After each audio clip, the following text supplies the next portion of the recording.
നമുക്ക് കിരണിന്റെയും കല്യാണിയുടെയും നാളത്തെ നല്ലൊരു വിശേഷം കേട്ടാലോ? അതിനു മുമ്പായി ആദ്യമായി കാണുന്നവരുണ്ടെങ്കിൽ ചാനൽ ഇഷ്ടപ്പെട്ട ഒന്ന് സബ്സ്ക്രൈബ് ചെയ്യാൻ മറക്കരുത്. വീഡിയോ ഇഷ്ടപ്പെടുവാണെങ്കിൽ ലൈക്ക് ചെയ്യാനും നിങ്ങളുടെ വിലയേറിയ അഭിപ്രായങ്ങളൊക്കെ രേഖപ്പെടുത്താനും മറക്കരുത് കേട്ടോ. അങ്ങനെ നമ്മൾ കാണുന്ന ഒടുവില് രാഹുലും വിക്രമും കൂടെ സംസാരിക്കണം. ആ സമയം രാഹുൽ പറഞ്ഞു, അധികം വൈകാതെ മനോഹറും കൂടെ തിരികെ വരുമായിരിക്കും. അവൻ ചത്തിട്ടില്ലെന്നാ കേട്ടെ. അങ്ങനെയാണെങ്കിൽ അവന്റെ കഥ കഴിക്കണമെന്ന് പറഞ്ഞു. ഈ സമയം വിക്രം പറഞ്ഞു, അവൻ പിന്നെ ജയിലിലേക്ക് വന്നിട്ടുണ്ടെങ്കിൽ കാര്യങ്ങൾ കുറച്ചുകൂടി എളുപ്പമല്ലേ? അത് ശരിയാ, അവൻ തീരണം. പിന്നെ അവനെ തീർത്ത് കഴിഞ്ഞിട്ടുണ്ടെങ്കിൽ രണ്ടാമത്തെ ടാർജറ്റ് അതെ നിന്നെ പോലും ഇല്ലാതാക്കാൻ നടക്കുന്ന ഒരുത്തിയുണ്ടല്ലോ, ആ കല്യാണി, അവനെ അങ്ങോട്ട് തീർത്തേക്കണം വിക്രം എന്ന് പറയണം. അത് രാഹുലങ്ങളെ, അതത്ര എളുപ്പമുള്ള കാര്യമൊന്നുമല്ല, അറിയാലോ. ആ അമ്മയുടെ ആയുസ് അവൾക്ക്. അവള് എത്ര നമ്മൾ കൊല്ലാൻ ശ്രമിച്ചാലും കൊല്ലാനായിട്ട് ഇത്തിരി ബുദ്ധിമുട്ടുള്ള കാര്യമാണ്. രാഹുൽ പറഞ്ഞു, ഒരു ബുദ്ധിമുട്ടും ഇല്ല. മനോഹറിന്റെ കാര്യം തീർന്നു കഴിഞ്ഞാൽ പിന്നെ ഉറപ്പായിട്ടും അവളെ തീർക്കണം. ഒരു കാരണവശാലും ഇനി അവള് ജീവിച്ചിരിക്കാൻ പാടില്ല. അവള് തീർന്നു കഴിഞ്ഞാൽ മാത്രമേ എന്റെ മോൾക്കൊരു ജീവിതം ഉണ്ടാവുള്ളൂ. സരയും കിരണും തമ്മിൽ ഒന്നിക്കണം, അതാണ് എന്റെ ആഗ്രഹം. അപ്പോഴും രാഹുലിന്റെ മനസ്സിൽ ആ ഒരു ചിന്തയാണ്, സരയും കിരണും തമ്മിൽ ഒന്നിക്കണം എന്നുള്ളത്. വിക്രം പറഞ്ഞു, അതത്ര എളുപ്പമല്ല. നോക്കട്ടെ, എനിക്കൊരു പരോള് കിട്ടുവാണെങ്കിൽ ഉറപ്പായിട്ട് ഞാൻ ഇറങ്ങും. ഇനിയിപ്പം ആ കാർത്തി എന്ന് പറയുന്ന അവളുടെ കല്യാണമല്ലേ, അവളുടെ കല്യാണത്തിന് മുമ്പ് തന്നെ എനിക്കൊരു പരോള് കിട്ടുമായിരിക്കും. അങ്ങനെ കിട്ടുവാണെങ്കിൽ ഇറങ്ങിയിട്ട് ഞാൻ പലതും ചെയ്യും. അല്ലടാ, ആ ഗംഗാപ്രസാദ് ജീവനോടെ ഉണ്ടായിരിക്കോ അറിയില്ല. ഗംഗേട്ടൻ ജീവനോടെ ഉണ്ടെങ്കിൽ പലരും മുകളിലേക്ക് പോകും. ഇല്ലെങ്കിൽ ഗംഗേട്ടൻ്റെ ആത്മാവിന് എനിക്ക് ശാന്തി കൊടുക്കണം. അതിന് വേണ്ടിയിട്ട് എനിക്ക് ചിലരെയൊക്കെ തീർക്കേണ്ടതായിട്ട് വരും. ഗംഗേട്ടൻ ജീവനോടെ ഉണ്ടെങ്കിൽ പലരും മുകളിലേക്ക് പോവുക തന്നെ ചെയ്യും. ഇനിയിപ്പം ആ കാര്യമൊന്നും ഓർത്ത് രാഹുലങ്ങൾ പേടിക്കണ്ടെന്ന് പറയണം. അപ്പോഴേക്കും രാഹുൽ പറഞ്ഞു, എൻ്റെ മോൾക്ക് ഞാൻ വാക്ക് കൊടുത്ത ആ മനോഹർ എന്ന് പറയുന്ന ദുഷ്ടൻ തീർക്കാന്ന്, അതെന്നെ എനിക്ക് സാധിച്ചില്ല.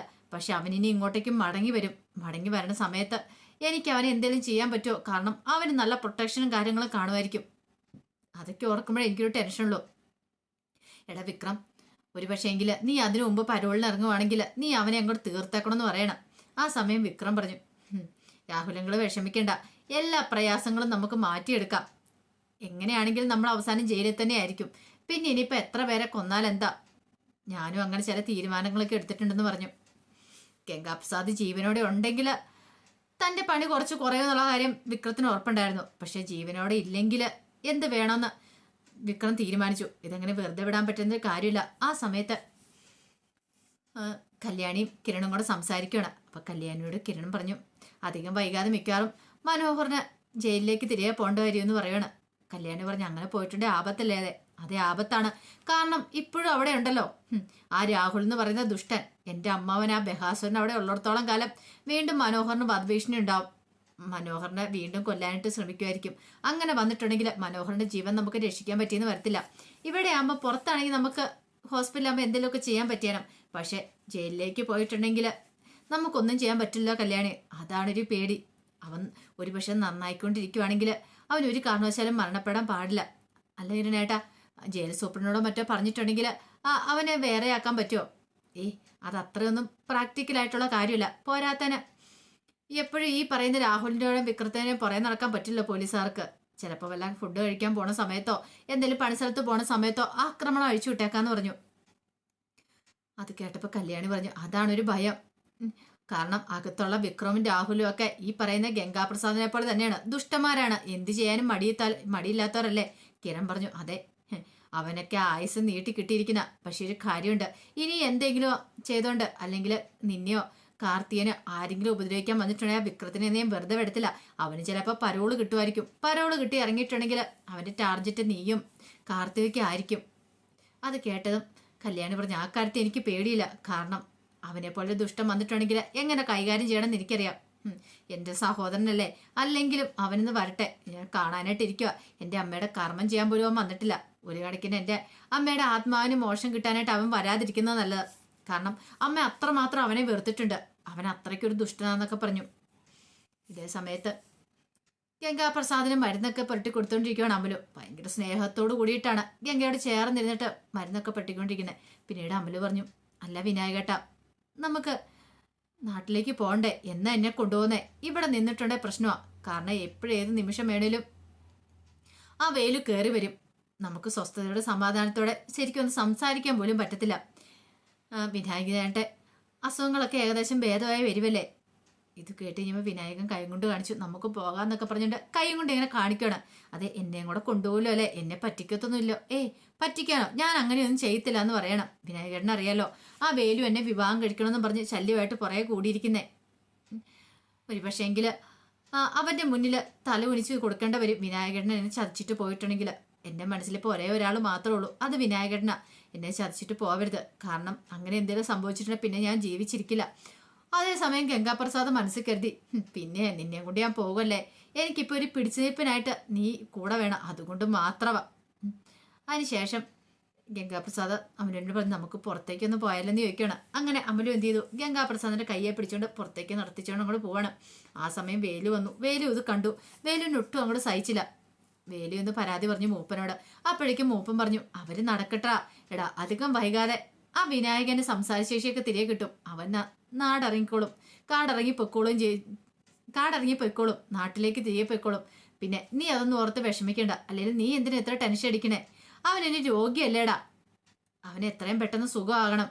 അത് കേട്ടപ്പോൾ വേലു പറഞ്ഞു, ദേ മാമ, ഒരു കാര്യം ഞാൻ പറയാട്ടോ, എനിക്കൊന്നും കണ്ട് സഹിക്കുന്നില്ല. ഇപ്പോഴവള് പഴയ പോലെ അല്ല, അവനൊരു നല്ല മാറ്റമുണ്ട്. അത് മാമൻ എന്താ മനസ്സിലാകത്തെ? എടാ, അതൊക്കെ നിന്റെ തോന്നൽ കൊണ്ടാ. നിനക്ക് അവനോട് ദേഷ്യം ഉള്ളതുകൊണ്ട് എങ്ങനെയൊക്കെ തോന്നേ, നീ വെറുതെ ഇരിക്കുക അങ്ങനെ പറഞ്ഞുകൊണ്ട് മൂപ്പൻ അവനെ വഴക്കുറഞ്ഞു. വേലുവിന് ഭയങ്കര സങ്കടമായിപ്പോയി. കാരണം വേലുവിന് മനസ്സിലാവുന്നുണ്ടായിരുന്നു അമലുവിന്റെ ഓരോ ഭാവമാറ്റത്തിലും അവള് ഇപ്പൊ വിനായകനെ ഇഷ്ടപ്പെടുന്നുള്ളെന്ന കാര്യം. പക്ഷെ താൻ ആരോടും പറഞ്ഞിട്ട് ഇത് വിശ്വസിക്കുന്നില്ലോ എന്നൊരു ചിന്തയായിരുന്നു. ഇതേ സമയം കാട്ടിലൂടെ ഗംഗാപ്രസാദ് അമലുവിന്റെ തോളത്തും കയറ്റി ഇങ്ങനെ നടക്കുകയാണ്. അങ്ങനെ നടക്കുന്ന സമയത്ത് അമലു ഇങ്ങനെ വാതോരാതെ ഓരോ കാര്യങ്ങളെക്കുറിച്ചൊക്കെ സംസാരിക്കുകയാണ്. പിന്നെ ഗംഗാപ്രസാദിനോട് വീട്ടിൽ ആരൊക്കെയുണ്ട്, ഞാൻ വന്നിട്ടുണ്ടെങ്കിൽ എന്നെ കൂട്ടിക്കൊണ്ട് പോയിട്ടുണ്ടെങ്കിൽ വീട്ടിലുള്ളവർക്കൊക്കെ ഇഷ്ടപ്പെടുമോ എന്നൊക്കെ ചോദിക്കുന്നുണ്ട്. ഗംഗാപ്രസാദ് പറഞ്ഞു, അതൊന്നും പ്രശ്നമില്ല, നീ അതൊന്നും ഓർത്ത് പേടിക്കണ്ട, നിന്നെ ഞാൻ പൊന്നുപോലെ നോക്കിക്കോളാം. ഇവിടുന്ന് പോയിട്ടുണ്ടെങ്കിൽ പിന്നെ നിനക്ക് നല്ല സന്തോഷമായിട്ട് ജീവിതമായിരിക്കും കിട്ടാനായിട്ട് പോകുന്നേ. എൻ്റെ അസുഖം പെട്ടെന്ന് ഭേദമായിക്കോട്ടെ, അതുവരെ ഇവിടെ ഉള്ളൂ. പിന്നെ നമ്മൾ പോകുന്ന കാര്യത്തെക്കുറിച്ചൊന്നും ഈ കാട്ടിൽ ആരും അറിയാനായിട്ട് പാടില്ല. നിന്റെ അച്ഛനോടോ അമ്മയോടോ ഒന്നും നീ ഇതിനെക്കുറിച്ചൊന്നും ഇപ്പൊ സംസാരിക്കുക പോലും വേണ്ട. പറഞ്ഞു കേട്ടല്ലോ? അതൊന്നും ഞാൻ പറയത്തില്ല. അല്ലെങ്കിൽ വിനായകനെ അവർക്ക് ഭയങ്കര ഇഷ്ടമാണ്. വിനായകന് ഭയങ്കര സ്നേഹമുണ്ട്. നല്ലൊരു ഫോട്ടോഗ്രാഫർ അല്ലേ, അപ്പൊ പിന്നെ സ്നേഹിക്കാതിരിക്കുവോ? അത് മാത്രമല്ല, കുറെ കാട്ടാളന്മാർ ചേർന്നിട്ടല്ലേ എൻ്റെ വിനായകനെ തല്ലിച്ചതച്ച് ഈ പരിവാക്കിയിട്ടത്. അവന്മാരെങ്കിലും എൻ്റെ എങ്ങാനും കൈ കിട്ടുവാണെങ്കിൽ അവന്മാരെ ഞാൻ തീർത്ത് കളയത്തുള്ളൂ എന്നൊക്കെ പറഞ്ഞ് നടക്കുവാണ്. അങ്ങനെ കുറച്ച് ദൂരം ചെന്ന് കഴിഞ്ഞപ്പോഴത്തേനുമാണ് ഫോറസ്റ്റുകാരുടെ ശബ്ദം കേട്ടെ. അത് കേട്ട് കഴിഞ്ഞപ്പോഴത്തേനും ഒരു നിമിഷം ഗംഗാപ്രസാദ് ഞെട്ടിപ്പോയി. ദൈവമേ, എങ്ങാനും പിടികൂടിയിട്ടുണ്ടെങ്കിൽ തീർന്നു. പെട്ടെന്ന് ഗംഗാപ്രസാദ് എന്ത് ചെയ്യണം, ഒരു മരത്തിന്റെ പിന്നിലേക്ക് മറിഞ്ഞു നിൽക്കുകയാണ്.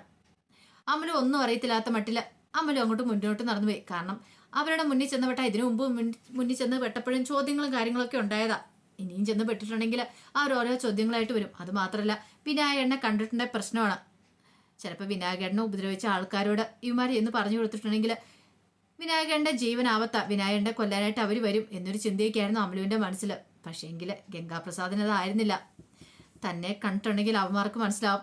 കാരണം ഇപ്പൊ തന്നെ പോലീസുകാരൊക്കെ വിളിച്ചവരോട് പറഞ്ഞാണ് കാട്ടിലേക്ക് താൻ കയറിയ കാര്യമൊക്കെ. അപ്പൊ തന്റെ ഫോട്ടോസും കാര്യങ്ങളൊക്കെ അവിടെ കൈ കാണാം. അങ്ങനെയാണെങ്കിൽ താൻ പിടിക്കപ്പെടുമല്ലോ എന്നൊരു ചിന്തയൊക്കെയായിരുന്നു. പിന്നീട് പ്രകാശനം ശബരിമലയിലേക്ക് പോകുന്ന വഴിക്ക് ഒന്നുകൂടി ക്ഷേത്രത്തിലൊക്കെ കയറി പ്രാർത്ഥിക്കുന്നുണ്ട്. ആ ക്ഷേത്രത്തിൽ കയറി പ്രാർത്ഥിക്കുന്ന സമയത്ത് പ്രകാശിന് മുന്നിൽ ഒരേ ഒരു ആഗ്രഹം ഉണ്ടായിരുന്നുള്ളൂ, കാർത്തികയുടെ വിവാഹം എത്രയും പെട്ടെന്ന് നടക്കണം.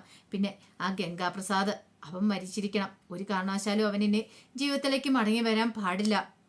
ഇപ്പൊ വലിയ പ്രശ്നമില്ലാത്ത കാര്യങ്ങളൊക്കെ മുന്നോട്ട് പോയിക്കൊണ്ടിരിക്കുമല്ലേ, അങ്ങനെയൊന്നും ഒരിക്കലും സംഭവിക്കില്ല. എൻ്റെ മക്കൾക്കൊന്നും ഇനി ഒരു ആപത്തും വരാൻ പാടില്ല എന്നൊക്കെയാണ് മനമൊരുക്കി പ്രകാശ് പ്രാർത്ഥിച്ചുകൊണ്ടിരുന്നത്.